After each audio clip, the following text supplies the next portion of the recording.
Hello dear students, welcome to Junaid Guru. मैं हूं निकी पंडित और हम कर रहे थे एनसीईआरटी एग्जाम्पलर। ऑलरेडी एक पार्ट आ चुका है and this is our lecture number 2। So start करते हैं, देखते हैं हमने कहाँ तक क्वेश्चंस को कंप्लीट कर लिया था। सी, ऑलरेडी हमने multiple choice question, very short question answer and short question answer के कुछ क्वेश्चंस कंप्लीट किए थे। बाकी के बचे हुए क्वेश्चन हम आज की क्लास में कंप्लीट करेंगे। ओके, सो आई होप कि आप सबको मेरी वॉइस आ रही होगी। Let's start today's class. So हमें स्टार्ट करना है क्वेश्चन नंबर 18 से। क्वेश्चन नंबर 18 इज डिफॉरेस्टेशन में लीड टू फ्लड। वाई? देखो, डिफॉरेस्टेशन की वजह से फ्लड आने के चांसेस होते हैं। क्यों? सबसे पहले तो ये जानते हैं कि डिफॉरेस्टेशन का मतलब क्या होता है। So deforestation means cutting down of trees on a large scale. जब हम बहुत बड़े स्केल पे बहुत सारे पेड़ को काट देते हैं, दैट इज कॉल्ड डिफॉरेस्टेशन। अब अगर पेड़ नहीं रहेंगे, ठीक है, तो सॉइल की जो पकड़ है ना, जो सॉइल मजबूती से एक साथ रहती है वो नहीं रहेगी। सॉइल जो वाटर को होल्ड कर सकती है, यानी कि सॉइल की होल्डिंग कैपेसिटी कमज़ोर हो जाएगी, ख़त्म हो जाएगी, तो वो पानी को एब्जॉर्ब नहीं कर पाएगा और फ्लड आ जाएगा। वहीं अगर एफॉरेस्टेशन होता है, मतलब डिफॉरेस्टेशन को हमने स्टॉप कर दिया, कोई पेड़ नहीं कट रहे हैं, मतलब जंगल ही जंगल है। अब सोचो, कभी आप जंगल में जाते हो और बारिश हो जाती है तो क्या होता है? आपको बहुत टाइम के बाद वो बारिश फील होती है। क्यों? क्योंकि इतने घने जंगल, इतने सारे पेड़ पौधे, बारिश आती है तो वो ऊपर ही रह जाती है और जो उनके स्टेम होते हैं वो उसके सहारे पानी नीचे आता है।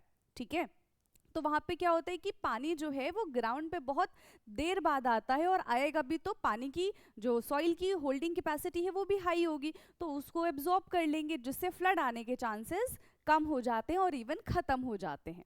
ठीक है, सो देखो, फॉरेस्ट में तो बहुत मुश्किल है। क्या मुश्किल है? कि वहाँ पे बाढ़ आ जाए, क्योंकि बहुत सारे पेड़ पौधे हैं, उनकी रूट्स हैं, वो पानी को एब्जॉर्ब करेंगे, सॉइल की होल्डिंग कैपेसिटी इंक्रीज होगी। So these are the reasons. तो हम यहाँ पे क्या लिखेंगे? In forest rain drops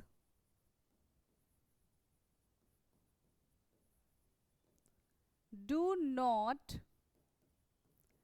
hit the ground. In forest, raindrop do not hit the ground directly. Do not hit the ground directly. क्यों? Because the canopy, यानी कि जो टॉप मोस्ट पार्ट होता है प्लांट का, the toppest part is called canopy. ठीक है, the canopy of और the canopy of trees in forest intercept, एक दूसरे के ऊपर क्या होते हैं? वो इंटरसेप्ट होते हैं। ठीक है, intercept the canopy of a tree in forest intercept each other and do not allow do not allow rain to come directly। और वो बारिश को सीधा जमीन पे आने नहीं देती है, वो धीरे धीरे धीरे धीरे ड्रिप करके स्लोली स्लोली नीचे आती है। ठीक है, चलो, तो यहाँ पे हम क्या लिख देंगे? Rain water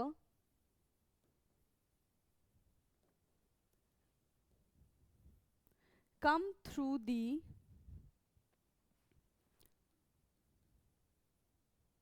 stem or leaves of the forest।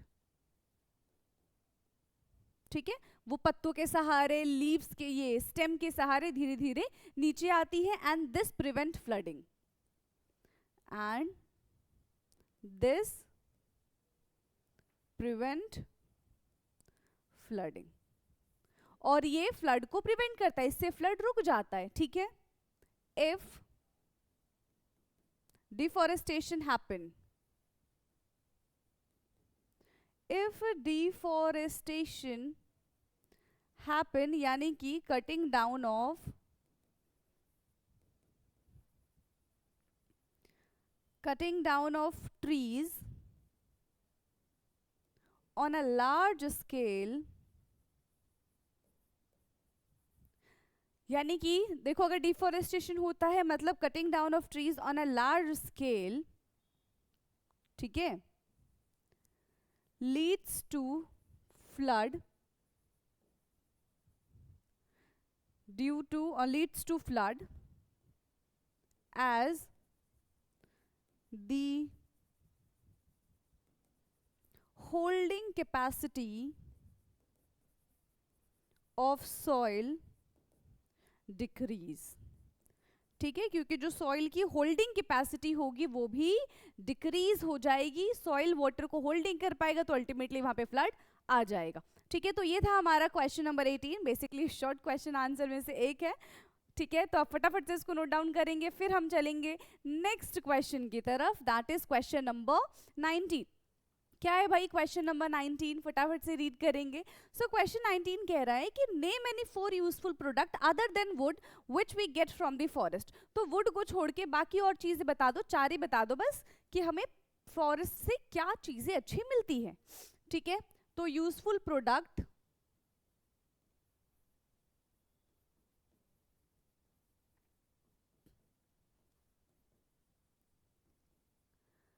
Other than would is, क्या क्या हो सकता है, यहाँ से हमको गम्स मिल सकते हैं, ठीक है, खुशी और गम वाला गम नहीं, ठीक है, यहाँ पे हमको गम मिल सकता है, ऑयल मिल सकता है, लेटेक्स मिल सकता है, ठीक है, मेडिसिन मिल सकता है, ये भी सारी चीजें हो सकती है, रेजिन है, ठीक है, या फिर हमें यहाँ से पता है स्पाइसेस भी मिल सकते हैं। तो 4-5 बता दिए हमने, ये तो देखो छोटा सा ही क्वेश्चन था, ठीक है, तो इसमें कुछ खास था नहीं वैसे, बट आपको पता होना चाहिए, ओके। तो ये था हमारा क्वेश्चन नंबर 19 और आई थिंक यहाँ पे हमने यस सारे के सारे शॉर्ट क्वेश्चन आंसर कर लिए खत्म। अब हम चलते हैं लॉन्ग क्वेश्चन आंसर की तरफ। तो देखो ब्यूटीफुल सा यहाँ पे पिक्चर भी आपको दिया गया है, डोंट वरी आप ही की बुक का है। सो in this figure show the part of the forest, so this is the part of the forest, write any 3 activity going on in the forest on the basis of this figure। तो इस figure को देखिए कुछ 3 चीजें हमको बतानी है, ठीक है, कि यहाँ पे क्या क्या चीजें चल रही हैं। सी कार्बन डाइऑक्साइड है, ऑक्सीजन है, सॉइल है, डिकम्पोजर्स है, न्यूट्रिएंट्स है एंड दी वाटर है। तो एनी 3, ठीक है, कोई सी भी 3 चीजें यहाँ पे बतानी है। तो देखो carbon dioxide is consumed by tree, ताकि वो फोटोसिंथेसिस कर सके, ताकि वो अपना खाना प्रिपेयर कर सके, है ना। सो पहला क्या हो जाएगा, carbon dioxide is consumed by the plants, ठीक है, carbon dioxide is consumed by the plants in photosynthesis, ठीक है, कार्बन डाइऑक्साइड कौन कंज्यूम कर रहा है, प्लांट कंज्यूम कर रहा है फोटोसिंथेसिस के लिए, ठीक है, and oxygen is given out by the plant during photosynthesis, oxygen is given out by the plants during photosynthesis, ठीक है, ऑक्सीजन यहाँ से फोटोसिंथेसिस के थ्रू बाहर आ रहा है ना। डिकम्पोजर्स की बात कर तो decomposers are decomposing organic matter, है ना, decomposers are decomposing organic matter, ठीक है, ये ऑर्गेनिक मैटर्स को क्या कर रहे हैं, डिकम्पोज कर रहे हैं और वहां पे एनरिचमेंट लेकर आ रहे हैं, ठीक है, राइट, ह्यूमस हम बोल सकते हैं कि ह्यूमस वो जनरेट कर रहे हैं। So this is all about question number 20, easy सा था। नाउ क्वेश्चन 21, क्या है भाई क्वेश्चन 21, फटाफट से इसको भी रीड कर लेंगे आप। People say that nothing goes waste in a forest, can you explain how हम कहते हैं कि जंगलों में कुछ भी चीज़ें ना वेस्ट नहीं होती है। क्यों वेस्ट नहीं होती, किस बेसिस पे हम कहते हैं कि जंगलों में कुछ भी चीज़ वेस्ट नहीं होती? सी, जो जंगल है, जो फॉरेस्ट है, सेल्फ सस्टेनिंग सिस्टम होता है फॉरेस्ट में। ठीक है, मान लो कि पेड़ पौधे सूख के झड़ रहे हैं, कोई छोटा मोटा जानवर वहाँ पे मर गया है ना, तो बेसिकली उसमें ऑलरेडी डिकम्पोजर्स होते हैं, वो उनको डिकम्पोज कर देते हैं, उनको खा जाते हैं।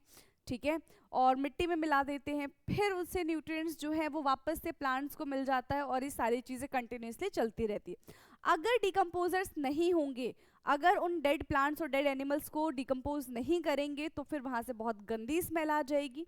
ठीक है, और फिर जो सिस्टम है वो बहुत ज़्यादा वर्स हो जाएगा। तो ऐसा केस हमको कभी भी जंगलों में, फॉरेस्ट में नहीं देखने के लिए मिलता है। तो इस वजह से हम क्या कहते हैं कि जो फॉरेस्ट होते हैं, forest are self sustaining system, है ना। Forest work as self sustaining system. ठीक है, फॉरेस्ट किसकी तरह काम करता है? फॉरेस्ट काम करता है सेल्फ सस्टेनिंग सिस्टम की तरह। ठीक है, अब इसमें होता क्या है, देखो यहाँ पे जो भी चीजें प्रोड्यूस होंगी, what ever produce in forest, जो भी चीजें फॉरेस्ट में प्रोड्यूस होगी, is ultimately used by, is ultimately used by, is ultimately used by the other components of the forest. ठीक है, other components of the forest, जो भी चीजें यहाँ पे प्रोड्यूस होगी वो दूसरे कंपोनेंट दूसरे कंपोनेंट्स के द्वारा इस्तेमाल कर ली जाएगी, या नेचुरली वो रिसाइकल भी हो जाएगी। ठीक है, and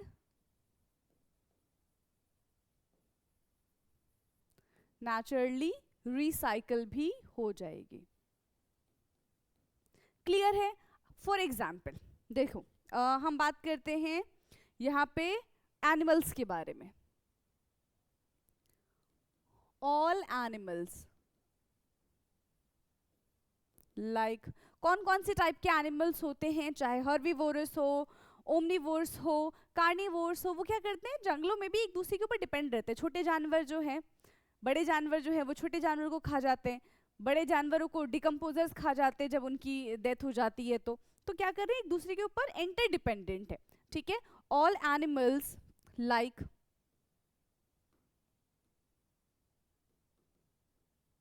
herbivorous, carnivore or omnivore are interdependent on each other। ठीक है, इंटरडिपेंडेंट होते हैं एक दूसरे पे और प्लांट्स पे, है ना, interdependent on other animals and plants. ठीक है, एज प्लांट्स को कौन खाता है, हर्बीवोरस। ठीक है, प्लांट्स को कौन खाता है, हर्बीवोरस खाते हैं, हर्बीवोरस ईट प्लांट्स, कार्निवोरस ईट हर्बीवोरस, है ना। एज हर्बीवोरस और herbivore eat plants,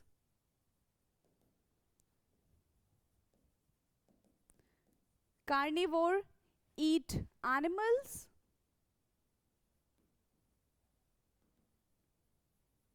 and omnivore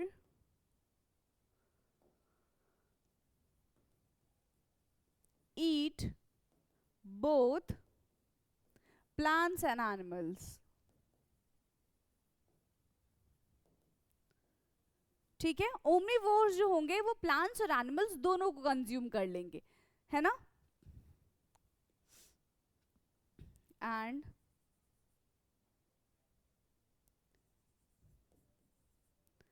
after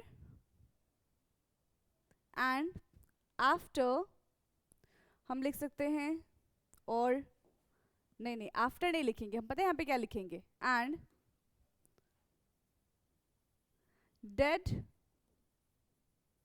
animals are eaten और डिकम्पोज बाय डिकम्पोजर्स। ठीक है, जो डेड एनिमल्स होते हैं उनको डिकम्पोजर्स क्या कर देते हैं, डिकम्पोज कर देते हैं, and this is called as recycling of nutrients, है ना। This is called as recycling of nutrients. ठीक है, यहाँ पे क्या हो रहा है, न्यूट्रिएंट्स का रिसाइकलिंग हो रहा है, and due to which nothing goes waste, due to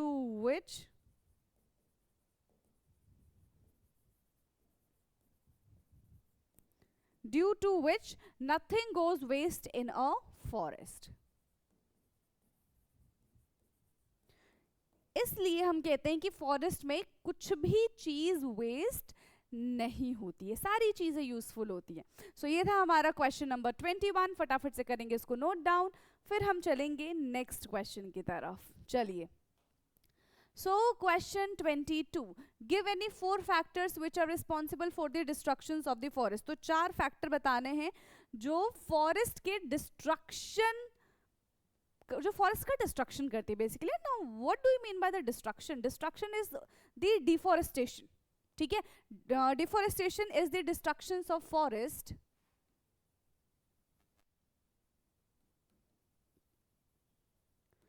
deforestation is the destruction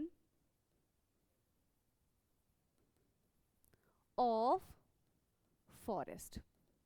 ठीक है, डिफॉरेस्टेशन ही डिस्ट्रक्शन है फॉरेस्ट का, और डिफॉरेस्टेशन का मतलब क्या होता है, cutting down of trees on a large scale. ठीक है, अब किस किस की वजह से डिफॉरेस्टेशन हो सकता है, किस किस की वजह से डिस्ट्रक्शन हो सकता है? अगर हम बिल्डिंग बना दे, ठीक है, क्योंकि एज यू ऑल नो की पॉपुलेशन इतनी बढ़ रही है, रहने की जगह चाहिए। ठीक है, तो बिल्डिंग बना रहे हैं, कैसे बना रहे हैं भाई बिल्डिंग, जगह तो है नहीं, तो जंगलों को काट के बिल्डिंग बनाई जा रही है। सो कंस्ट्रक्शंस ऑफ बिल्डिंग, ठीक है,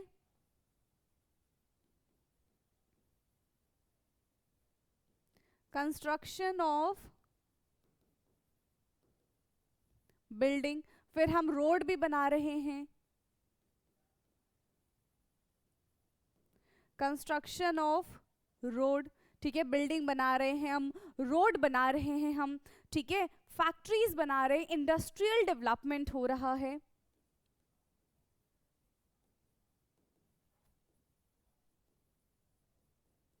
ठीक है, इंडस्ट्री को हम डेवलप कर रहे हैं, तो कैसे कर रहे हैं ये सारी चीजें, जंगलों को काट के।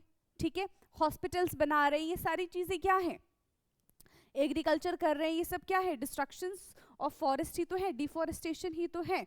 ठीक है, और हम यहाँ पे क्या कर रहे हैं, एग्रीकल्चर,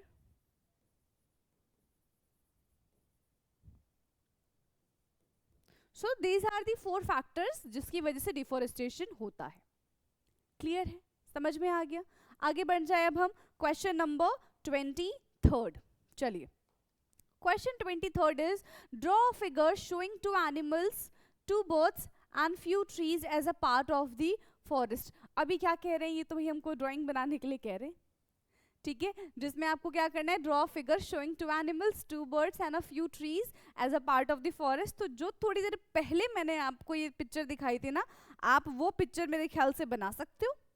ठीक है, फॉरेस्ट है, एनिमल बना दो, तो देखो अभी पिक्चर तो मेरे से यहाँ पे बनेगा नहीं, आप एक बार पिक्चर खुद से बनाओगे, और आई थिंक आप मेरे से बेहतर पिक्चर बना सकते हो, है कि नहीं है? तो ये वाला क्वेश्चन मैं देती हूँ आपको होमवर्क। ओके, देखो सिर्फ ड्राइंग बनानी है, बुक से देख के भी आप ड्राइंग बना सकते हो। ठीक है, एक बार प्रैक्टिस हो जाएगी तो आप बहुत अच्छा बना लोगे, है ना। चलो थोड़ी सी ट्राई कर लेते हैं, गंदा ही बनाएंगे पर बना देते हैं। आपके लिए बनाना है क्या, 2 animals, 2 birds and few trees. तो सबसे पहले फ्यू ट्रीज बनाते हैं हम। ओके, तो कैसे बनता है ट्री, अब कैसे तो बना रही हूँ। ठीक है, और mm, चलो एक काम करते हैं, इसका कलर चेंज कर देते हैं। कलर होगा इसमें चेंज, बेकार ही लग रहा है कलर भी पहले। चलो ठीक है, नहीं ग्रीन लीव्स लेते हैं ना।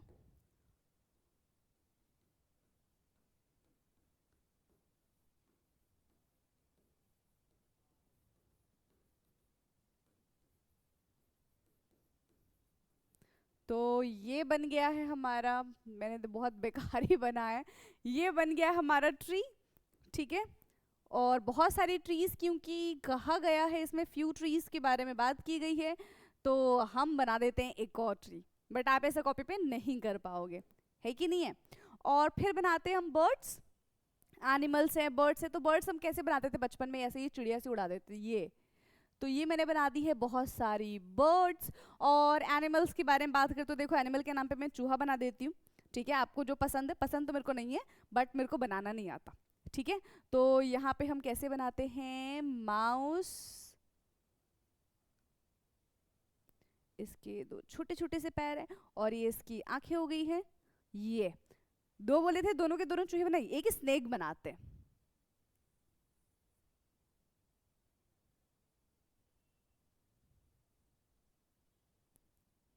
ठीक है, अब ये इसके पीछे पड़ी है, तो यहाँ पे मैंने एक स्नेक भी बनाया है। ठीक है, और इसमें हम बना देंगे डिजाइन, है ना, फैशनेबल स्नेक। तो ये बनाया है। और क्या बोला है इन्होंने बनाने के लिए, as a part of the forest. ठीक है, बहुत बढ़िया, दो एनिमल बना दिए, दो बर्ड बना दिए, है ना, एंड फ्यू ट्रीज बना दिए as a part of the forest. तो आप मेरे से बहुत बेहतर बना सकते, प्लीज इसको फॉलो मत करना। ठीक है, अदरवाइज नंबर नहीं मिलेंगे एग्जाम में। चलो नेक्स्ट क्वेश्चन की तरफ चलते हैं अब हम, क्वेश्चन नंबर 24। चलिए, तो क्वेश्चन 24 है, all the need of the animals living in a forest are fulfil, justify this statement in few sentence. तो जितने भी एनिमल्स होते हैं, ठीक है, जो जंगलों में रहते हैं, उनकी सारी नीड्स जो है वो जंगलों में ही फुलफिल हो जाती है। ऐसा कैसे, बताओ भाई हमको, कैसे होता है। देखो उनको क्या क्या चीज़ चाहिए, किसके बारे में बात कर रहे हैं, एनिमल्स के बारे में बात कर रहे हैं ना। तो एनिमल्स को चाहिए ऑक्सीजन, ऑक्सीजन देता है उनको प्लांट, प्लांट को चाहिए कार्बन डाइऑक्साइड। ठीक है, टू डू फोटोसिंथेसिस, तो एनिमल उनको कार्बन डाइऑक्साइड देते हैं। तो यहाँ से एक जो हम बोल सकते हैं बैलेंस है वो मेंटेन है। ठीक है, दूसरा क्या होता है कि जो एनिमल्स हैं उनको चाहिए प्लांट्स खाने के लिए खाने के लिए, फिर बड़े जानवरों को छोटे जानवर, और छोटे जानवर को क्या चाहिए, बड़े जानवर, जब वो डेड हो जाते हैं। तो ये इस तरीके से क्या करते हैं, एक दूसरे के ऊपर इंटरडिपेंडेंट है, राइट, समझ में आ गया है। तो यहाँ पे लिखेंगे animals living in a forest और all the needs of animals living in a forest are fulfilled as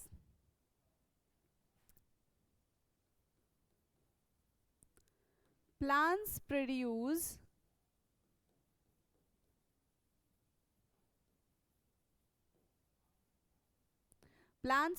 photosynthesis, plants produce oxygen through photosynthesis,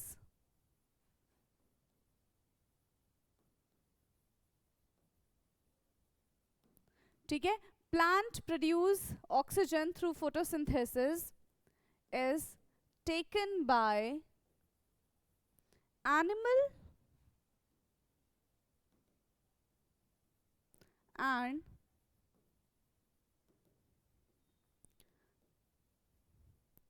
animal release carbon dioxide which is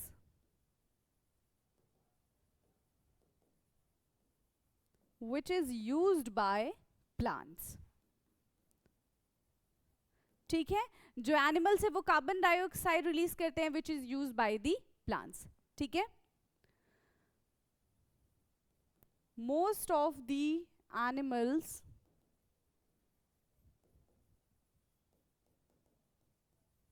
herbivore directly depend on plants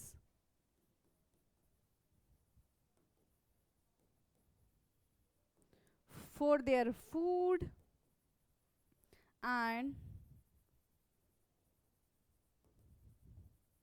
some animal depends upon the other animal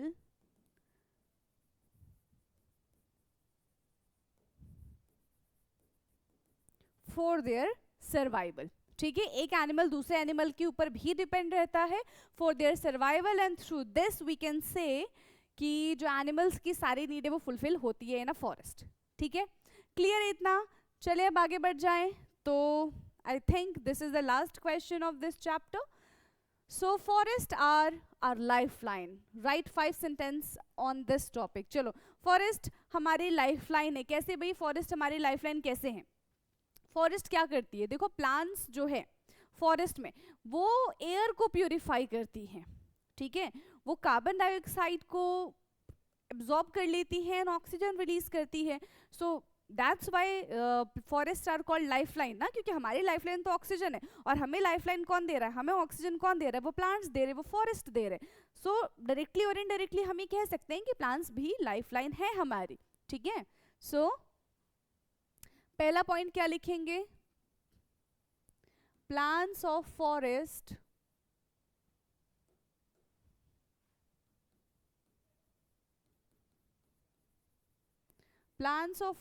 produce carbon dioxide, और गलत लिख दिया, plants of forest produce, और हम लिखेंगे ना purify,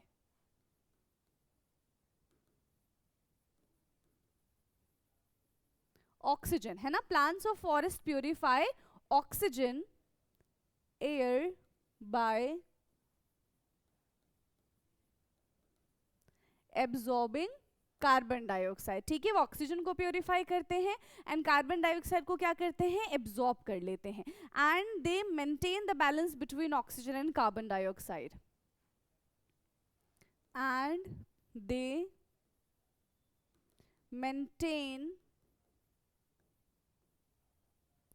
the balance between oxygen and carbon dioxide. वो carbon dioxide और ऑक्सीजन के बीच में बैलेंस को मेंटेन रखते हैं. ठीक है, समझ में आ गया? दूसरा क्या है? लाइफलाइन. और कैसे हम लाइफलाइन कहेंगे? ये क्या काम करते हैं? पोल्यूशन को कम करते हैं. ये पोल्यूशन को एब्जॉर्ब कर लेते हैं, जिसकी वजह से हमारे ऊपर जो खतरा आने वाला होता है वो 50% तक तो खत्म ही हो जाता है. ठीक है, तो हम ये भी लिख सकते हैं plants absorb pollution and make our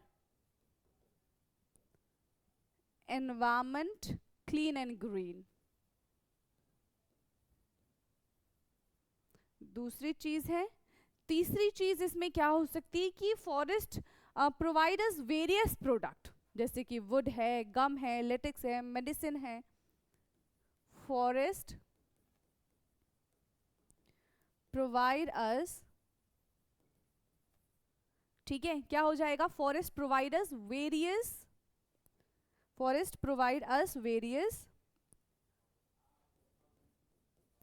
objects such as gum, latex, ठीक है, such as gum, latex, resin, wood,